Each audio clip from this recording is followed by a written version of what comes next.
സംസ്ഥാനത്ത് അടുത്ത 5 ദിവസം മഴ തുടരുമെന്നുള്ളതാണ് കേന്ദ്ര കാലാവസ്ഥാ വകുപ്പിന്റെ മഴ മുന്നറിയിപ്പിൽ വ്യക്തമാക്കുന്ന കാര്യം. വടക്കൻ കേരളത്തിലെ 4 ജില്ലകൾക്കാണ് യെല്ലോ അലർട്ട് പ്രഖ്യാപിച്ചിരിക്കുന്നത്. കോഴിക്കോട്, വയനാട്, കണ്ണൂർ, കാസർഗോഡ് ജില്ലകൾക്കാണ് യെല്ലോ അലർട്ട് നൽകിയിട്ടുള്ളത്.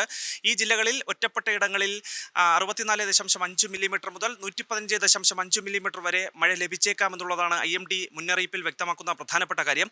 നാളെ കണ്ണൂർ, കാസർഗോഡ് ജില്ലകളിലും യെല്ലോ അലർട്ട് പ്രഖ്യാപിക്കുകയും ചെയ്തിട്ടുണ്ട്. അല്പസമയം മുമ്പ് ഒരു നൗകാസ്റ്റ് ബുള്ളറ്റിൻ IMD പുറത്തിറക്കിയിരുന്നു. അതിൽ വ്യക്തമാക്കുന്ന പ്രധാനപ്പെട്ട കാര്യം, എറണാകുളം, തൃശൂർ, മലപ്പുറം, പാലക്കാട്, കോഴിക്കോട്, വയനാട്, കണ്ണൂർ, കാസർഗോഡ് ജില്ലകളിൽ ഒറ്റപ്പെട്ട ഇടങ്ങളിൽ ഇടിമിന്നലോടുകൂടിയ ഇടത്തരം മഴയ്ക്കും മണിക്കൂറിൽ 40 കിലോമീറ്റർ വരെ വേഗതയിൽ ശക്തമായ കാറ്റിനും സാധ്യതയുണ്ട് എന്നുള്ളതാണ്. ഇടുക്കി ജില്ലയിൽ ഒറ്റപ്പെട്ട ഇടങ്ങളിൽ നേരിയ മഴയ്ക്ക് കൂടിയുള്ള സാധ്യതയും അതിൽ പറയുകയും ചെയ്യുകയാണ്. മത്സ്യത്തൊഴിലാളി ജാഗ്രതാ നിർദ്ദേശം പുറപ്പെടുവിച്ചിട്ടുള്ളെങ്കിൽ പോലും മത്സ്യത്തൊഴിലാളികൾക്ക് മത്സ്യബന്ധനത്തിന് പോകുന്നതിന് മറ്റ് തടസ്സങ്ങളൊന്നുമില്ല എന്നുള്ളതാണ് ശ്രദ്ധേയമായിട്ടുള്ള കാര്യം.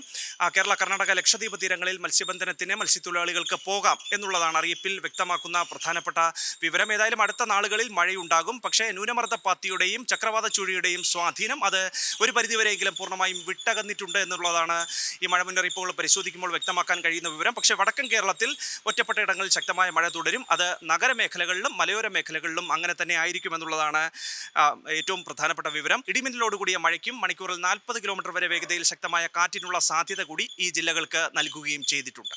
ഏറ്റവും പുതിയ വാർത്തകളും വിശേഷങ്ങളും വിരൽത്തുമ്പിലറിയാൻ സീ മലയാളം ന്യൂസ് എല്ലാ ഡിജിറ്റൽ പ്ലാറ്റ്ഫോമുകളിലും ലഭ്യം.